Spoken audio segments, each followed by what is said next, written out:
नमस्कार, मैं रचना शर्मा। चढ़ती कला टाइम टीवी देख रहे हैं सभी दर्शकों का स्वागत करती हूं। आप देख रहे हैं हरियाणा के समाचार। समाचारों की शुरुआत से पहले एक नजर आज की मुख्य सुर्खियों पर।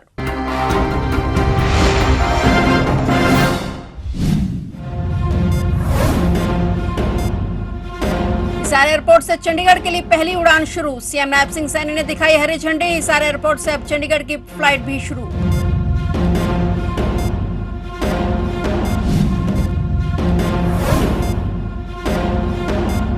ज्योति मल्होत्रा की हिसार कोर्ट में हुई पेशी। 14 दिन की न्यायिक हिरासत में भेजी ज्योति मल्होत्रा। अदालत में वीडियो कॉन्फ्रेंसिंग के जरिए पेश हुई ज्योति। 23 जून 2025 को होगी अगली पेशी।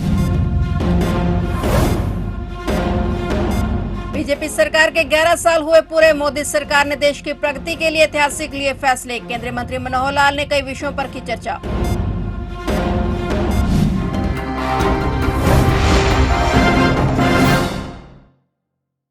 और अब समाचार विस्तार से।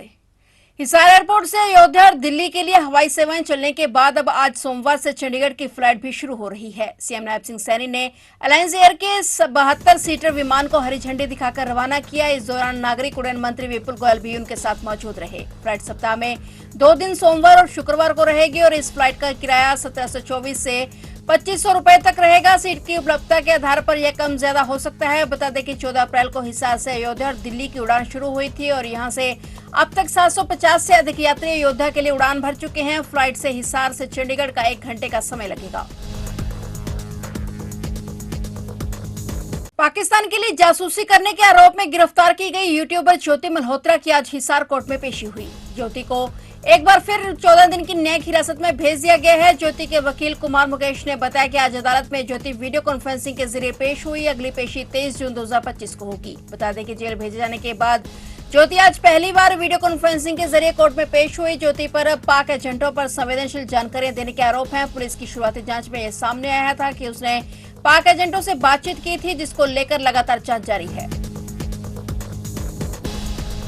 केंद्रीय मंत्री मनोहर लाल मोदी सरकार के 11 साल संकल्प से सीधे अभियान के तहत करनाल लोकसभा क्षेत्र की कार्यशाला में उपस्थित पार्टी कार्यकर्ताओं और पदाधिकारियों को संबोधित कर रहे थे। उन्होंने कहा कि प्रधानमंत्री नरेंद्र मोदी के कुशल नेतृत्व में भाजपा सरकार ने अपने सुशासन के 11 साल पूरे कर लिए हैं। कई बड़े बड़े ऐतिहासिक फैसलों से दुनिया के अन्य देश भी अचंभित हो गए हैं। इनमें करीब 5000 साल पुरानी हिंदू धर्म की आस्था का केंद्र राम मंदिर का निर्माण, धारा 370 को हटाना जैसे बड़े ऐतिहासिक फैसले हैं। उन्होंने बताया कि हरियाणा में निकाय चुनाव जारी है और भाजपा के चुनाव चिन्ह पर लड़ रहे प्रत्याशियों को भारी जन समर्थन मिल रहा है। केंद्रीय ऊर्जा मंत्री मनोहर लाल खट्टर ने कहा कि आजादी के बाद कांग्रेस के लंबे शासनकाल की तुलना में भाजपा सरकार 2014 से लेकर वर्ष 2047 तक 33 सालों में तेज गति से 13 गुना अधिक विकास कार्य करेगी और भारत को एक विकसित राष्ट्र बनाएगी। उन्होंने कहा कि प्रधानमंत्री मोदी के कुशल नेतृत्व में भारत सरकार ने अपने सुशासन के 11 साल पूरे कर लिए हैं। भारत सरकार ने इस अवधि के दौरान देश को विकास के मामले में प्रगति के पथ पर आगे बढ़ाया है। इस दौरान उन्होंने राहुल गांधी पर भी तंज कसा।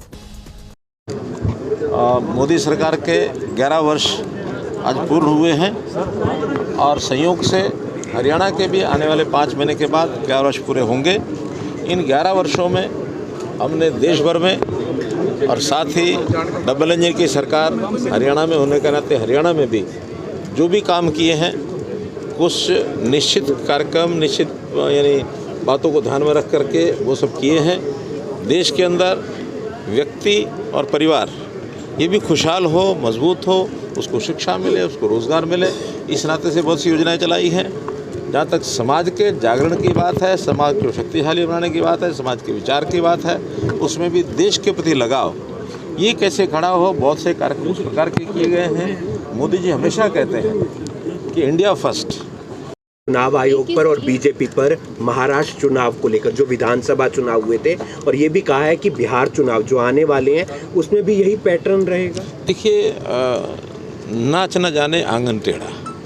अब उनको काम तो करना आता नहीं है, कैसे पार्टियां चलाई जाती हैं, कैसे चुनाव लड़े जाते हैं, कैसे लोगों को अपने साथ जोड़ा जाता है, इस प्रकार का कार्यक्रम किसी प्रकार का उनके पास नहीं है। और जब मिलता कुछ नहीं है तो उसके बाद यही होता है कि अपनी थाली को छोड़ करके दूसरे की थाली में देखना शुरू करते हैं। तो ऐसा उनका सोच का जो प्रकार है वो बहुत दयनीय है। बहुत तरस आता है कि बिना किसी तथ्यों के इल्ज़ाम लगाने का उन्होंने जो सिस्टम खड़ा कर रखा है और लोग भी उनको जान चुके हैं कि उनके किसी भी कथन का लोगों पर असर नहीं जाता है, इसलिए उनके विचारों के ऊपर किसी प्रकार का कोई महत्व देने की संगठन को हरियाणा के ऊर्जा परिवहन एवं श्रम मंत्री अनिल विज ने कहा कि अंबाला छावनी में हम दिन रात विकास कार्य करने में लगे हुए हैं ताकि हमारा शहर सभी सुविधाओं से संपन्न हो। यदि कोई अंबाला शहर में हुए विकास कार्य पर किताब लिखेगा तो आपको गर्व होगा, क्योंकि आज से पहले किसी ने भी इतने विकास कार्य नहीं करवाए जितने उन्होंने करवाए हैं और यह सब कार्य लोगों से मिली ताकत और आशीर्वाद से वह कर रहे हैं। विज आज अंबाला छावनी के बबियाल में 15 करोड़ रुपए की लागत से 10 लाख लीटर प्रतिदिन क्षमता वाले सीवरेज ट्रीटमेंट प्लांट का उद्घाटन करने के उपरांत अपार जनसमूह को संबोधित कर रहे थे। ऊर्जा और परिवहन मंत्री अनिल विज ने बताया कि यह ट्रीटमेंट प्लांट कई कॉलोनियों में लगभग 140 किलोमीटर लंबी सीवरेज लाइन से जुड़े 15,000 घरों को सीवरेज सुविधा पहुंचाएगा। कैबिनेट मंत्री अनिल विज ने इस मौके पर क्षेत्रवासियों को इस परियोजना की सौगात मिलने पर बधाई दी।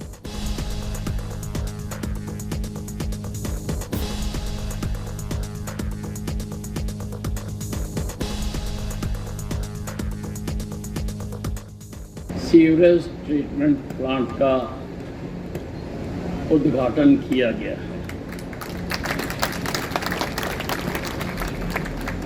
हमने ऐसे अंबाला छावनी में 4 सीवरेज ट्रीटमेंट प्लांट बनाए हैं। एक ये, एक खुड्डा में बन रहा है, एक 12 क्रॉस रोड के ऊपर, एक मुछोंडा गांव में, और इससे पहले पहले कोई नहीं बना। हम सारे अंबाला में मुछोंडा से लेकर सुंदरनगर, चंदरपुरी से लेकर कल्लरगढ़ी तक, डिफेंस कॉलोनी, टुंडला,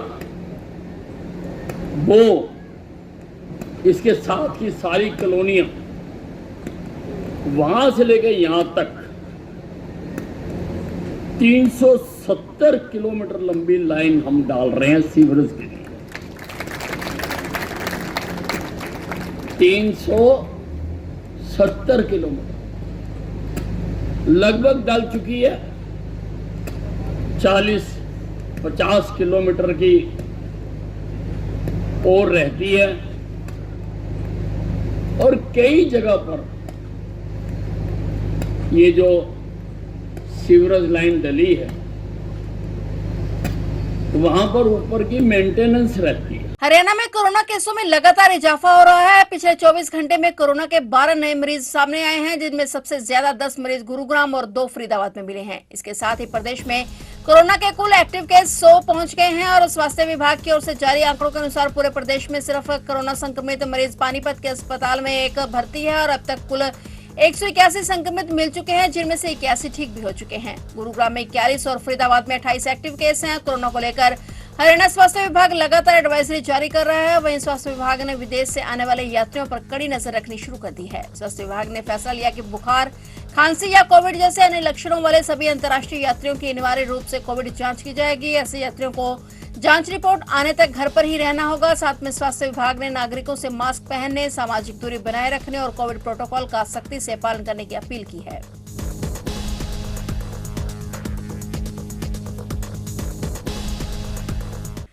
फतेहाबाद की रतिया में नागपुर पुलिस चौकी टीम ने वाहनों की चेकिंग के दौरान स्विफ्ट कार सवार 3 युवकों को 140 नशे के इंजेक्शनों के साथ गिरफ्तार किया है। पकड़े गए युवकों में 2 पंजाब के मानसा जिले के रहने वाले हैं, एक सिरसा का निवासी है। बताया जा रहा है कि तीनों पंजाब में जिला स्तर पर कबड्डी खेलते थे। खेल के दौरान ही उनको नशे की लत लगी, जिसके बाद पिछले 2 साल से तीनों कबड्डी छोड़कर नशे की गिरफ्त में आ गए। बाद में नशा तस्कर बन गए। सदर थाने में एनडीपीएस एक्ट के तहत मामला दर्ज कर तीनों आरोपियों को अदालत में पेश किया गया, जहां से उनको जेल भेज दिया गया। डीएसपी नरसिंह ने बताया कि नागपुर पुलिस चौकी के प्रभारी उप निरीक्षक गुरपाल सिंह अपनी टीम के पुलिस की हिरासत में 3 आरोपी जो कबड्डी खिलाड़ी हैं। उन्होंने कहा कि तीनों सिरसा की ओर जा रहे थे और कार की तलाशी ली गई तो ड्राइवर के बगल वाली सीट के नीचे से इंजेक्शन के 28 पत्ते बरामद किए गए।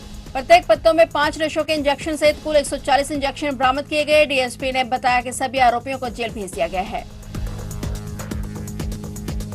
हरियाणा में जून के पहले हफ्ते के बाद गर्मी ने तेवर दिखाने शुरू कर दिए हैं। प्रदेश में अधिकतम तापमान 41.9 डिग्री सेल्सियस दर्ज किया गया। लू के कारण दोपहर में सड़कों पर सन्नाटा पसर गया है। मौसम वैज्ञानिकों ने 15 जून से प्री मानसून गतिविधियों के शुरू होने और जुलाई के पहले हफ्ते में मानसून के आने की संभावना जताई है। वहीं अब जून महीने के पहले सप्ताह से राहत भरी शुरुआत के बाद अब गर्मी ने अपना असली रूप दिखाना शुरू कर दिया है। सोनीपत जिले का अधिकतम तापमान 41.9 डिग्री सेल्सियस दर्ज किया गया है, जो कि सामान्य से करीब 3 डिग्री तक अधिक रहा। वहीं न्यूनतम तापमान 27 डिग्री दर्ज किया। दिन चढ़ते ही तेज धूप और लू ने लोगों का जीना मुश्किल कर दिया है। खासकर दोपहर में चली 10 किलोमीटर प्रति घंटे की रफ्तार वाली लू ने वातावरण को पूरी तरह से शुष्क कर दिया है। गर्मी के प्रकोप के चलते दोपहर के समय सड़कों से रौनक गायब रहती है। बाजारों में सन्नाटा छा गया है। अधिकांश लोग घरों में ही दुबके रहते हैं। मौसम विभाग ने लोगों को सलाह दी है कि धूप में निकलने से बचें, पर्याप्त पानी पिएं और खुद को हाइड्रेट रखें। हालांकि राहत की बात यह है कि 15 जून के आसपास भी प्री मानसून गतिविधियां शुरू हो सकती हैं, जिससे तेज हवाओं और हल्की बारिश की उम्मीद है। यमुनानगर के दादूपुर हेड पर एक बड़ा हादसा होते होते टल गया। बेगमपुर गांव के सरपंच अलका देवी की स्कॉर्पियो कार अचानक नहर में गिर गई। गनीमत यह है कि हादसे के वक्त गाड़ी में सिर्फ ड्राइवर मौजूद था, जिसने फुर्ती दिखाते हुए खिड़की खोलकर कूदकर अपनी जान बचा ली। ड्राइवर जगाधरी से घर से स्कॉर्पियो लेकर गांव लौट रहा था। जैसे ही वह दादूपुर हेड के त्रिवर मोड़ पर पहुंचा, सामने अचानक एक गाय आ गई और पुल संकरा होने के कारण ड्राइवर ने बैलेंस खो दिया और कार पुल की रेलिंग को तोड़ते हुए नहर में जा गिरी। पहले तो कार ग्रिल पर अटक गई और इसी बीच ड्राइवर ने झटपट खिड़की खोली और बाहर कूद गया। कुछ ही सेकंड बाद गाड़ी नीचे गिरकर पानी में समा गई। प्रशासन को सूचना दी गई। पुलिस, दमकल विभाग, गोताखोरों की टीम और क्रेन मौके पर पहुंची और कार को बाहर निकाला गया।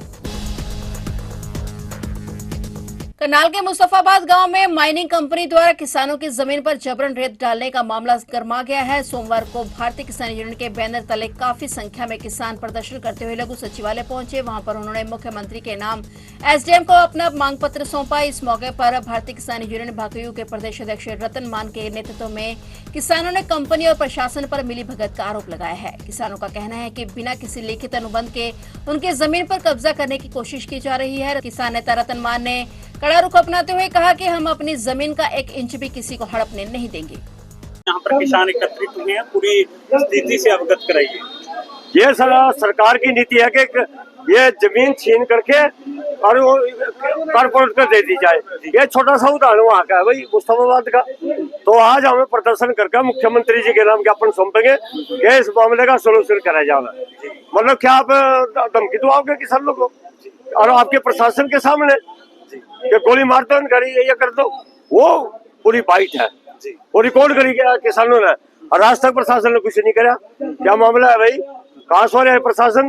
कहाँ मुख्यमंत्री जी? आप हमारे परिवार से हो और आप भी हमारी इतनी अनदेखी कर रहे हैं या प्रशासन आपको गुमराह कर रहा? तो आज इसीलिए हमें लिखित में ज्ञापन देंगे और मुख्यमंत्री से मांग करने जा रहे हैं कि हमारे इसको मामले को सॉर्ट आउट करे जाए। गर्मी में पानी पीना हर व्यक्ति की जरूरत है, लेकिन अंबाला के गांव मोहड़ा के रहने वाले लोगों के लिए काल बन गया है। पिछले कई दिनों से आ रहे गंदे पानी की वजह से 2 दिनों में 92 लोग बीमार हो गए हैं। स्वास्थ्य विभाग के जागने के बावजूद अभी भी मरीजों की संख्या बढ़ रही है और लोगों को पीने के लिए साफ पानी नहीं मिला। इन सभी को डायरिया, पेट में दर्द, उल्टी जैसी समस्याएं हो रही हैं। हालांकि पीडब्ल्यूडी विभाग में अब जाकर जलघर में पानी को साफ करने के लिए दवाई डाली जा रही है, तो दूसरी तरफ स्वास्थ्य विभाग भी लगातार कैंप लगा रहा है ताकि लोगों को चेक किया जा सके, लेकिन लोगों को समस्या से निजात नहीं मिल रही है। स्वास्थ्य विभाग के द्वारा आशा वर्कर्स को घर घर जाकर पानी की जांच करने और सर्वे के लिए कहा गया है। सर्वे कर रही आशा वर्कर ने बताया कि वह पूरी तरह से सर्वे कर रही हैं और जिन पेशेंट की कंडीशन ज्यादा बीमार होती है, आज भी 5 लोगों को रेफर किया गया है।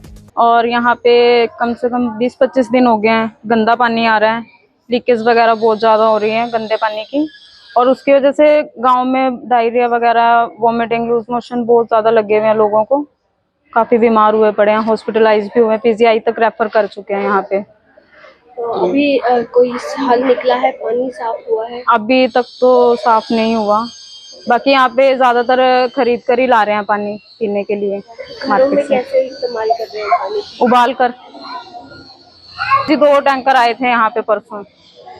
तो यहाँ पे ऐसा है कि गांव मोड़ा में डायरिया आउटब्रेक हुआ है, ठीक है, और हमारे पास परसों से ही कैंप्स लगने शुरू हो गए हैं। जैसे ही हमें रिपोर्ट मिली है कि पेशेंट्स हमारे पास आ रहे हैं लूज स्टूल्स के साथ और वॉमिटिंग के साथ, तो परसों हमारे पास 50 केस आए थे डायरिया के, तो और साथ में कल हमारे पास 41 केसेस आए हैं। फिलहाल 2 जगह पे कैंप लगे हुए हैं आज की डेट में। एक यहाँ पे डिस्पेंसरी में चल रहा है और एक दूसरा रेजिडेंस एरिया में, जहाँ पे पेशेंट्स जो है वो बहुत ही ज़्यादा निकले थे यहाँ से। तो फिलहाल अभी 2 कैंप्स जो है वो एक्टिवली हम कंडक्ट कर रहे हैं। साथ में लोगों को ये जो एडवाइस है वो जारी की गई है कि कोई भी पानी जो है वो सीधा टैप वाटर से डायरेक्ट नहीं पिएगा। जो पानी है वो पहले अपना प्रॉपरली बॉईल करेंगे और उसके बाद पानी बॉइल्ड वाटर को फिल्टर करके ही उन्होंने पानी पीना है, ठीक है। और इसके अलावा जो भी हमारे पास ये खाने पीने के लिए है कि वो कैसे हैंड हाइजीन ले सकते हैं, और साथ में जो भी वो फूड कुक कर रहे हैं उसके लिए क्या हाइजीन उन्होंने यूज़ करनी है, उसके लिए हमने पेशेंट्स को प्रॉपर इंडिकेशंस हम दे रहे हैं। और साथ में ऐसे है कि यहाँ पे जितने भी गुरुद्वाराज हैं या जहाँ पे भी लाउड स्पीकर्स अवेलेबल हैं, वेदर इट इज स्कूल्स और गुरुद्वाराज, तो वहाँ पे एक्टिवली अनाउंसमेंट जो है वो हर 1 घंटे में हो रही है हमारी एडवाइजरी से रिलेटेड कि हेल्थ डिपार्टमेंट के अकॉर्डिंग आपको क्या क्या करना चाहिए, सो दैट आप प्रिकॉशंस लेके इन चीज़ों से बच सकें। डीसी प्रीति ने कलाई क्षेत्र में नगर पालिका और सिंचाई विभाग के अधीन आने वाली ड्रेनों का निरीक्षण किया और मानसून से पहले ड्रेनों की हर हाल में नियमानुसार सफाई सुनिश्चित करने के निर्देश दिए। डीसी प्रीति ने एसडीएम कलायत को निर्देश दिए कि वे दोनों विभागों के अधिकारियों के साथ सभी ड्रेनों की सफाई का शेड्यूल निर्धारित करें और मनरेगा सहित यदि किसी तरह की जरूरत है तो उस बारे में संबंधित अधिकारियों से तालमेल बनाकर सफाई कार्य को पूरा करवाएं। डीसी प्रीति ने कहा कि मानसून के दौरान जल बहाव में सफाई न होने के कारण रुकावटें पैदा होती हैं। ड्रेनों में जलकुंभी हो या पेड़ पौधों की टहनियां, गाद या अन्य कारण, ये सभी कारण बहाव में रुकावट बनते हैं और जल भराव की स्थिति पैदा हो जाती है और इसी कारण समय रहते सभी ड्रेनों की सफाई जरूरी है। कलायत की आज 4 ड्रेन्स का निरीक्षण किया गया है, जिसमें से एक ड्रेन एमसी क्लीन कर रही है और बाकी 3 जो है इरिगेशन विभाग देख रहा है। इरिगेशन विभाग का काम शुरू हो चुका है। कुछ जगहों पे कुछ खामियां और कुछ देरी नोटिस की गई है, जिसके लिए जो डायरेक्शंस कर दी गई हैं डिपार्टमेंट को। एमसी वाली ड्रेन पे काफी कमियां हाईलाइट हुई हैं, जिसमें सफाई विशेषतः बहुत अच्छी नहीं है और क्योंकि कवर्ड ड्रेन है तो उसके संबंधित भी कुछ दिशा निर्देश दिए गए हैं। बाकी एसडीएम साहब ने काफी अच्छा ऑलरेडी काम शुरू कराया हुआ है और उसको समयबद्ध तरीके से कराने के लिए पूरा डिपार्टमेंट और सभी लोग हैं। तो आप देख रहे थे हरियाणा के समाचार और नए समाचारों के साथ फिर से हाजिर होंगे। तब तक के लिए देखते रहिए चढ़ती कला टाइम।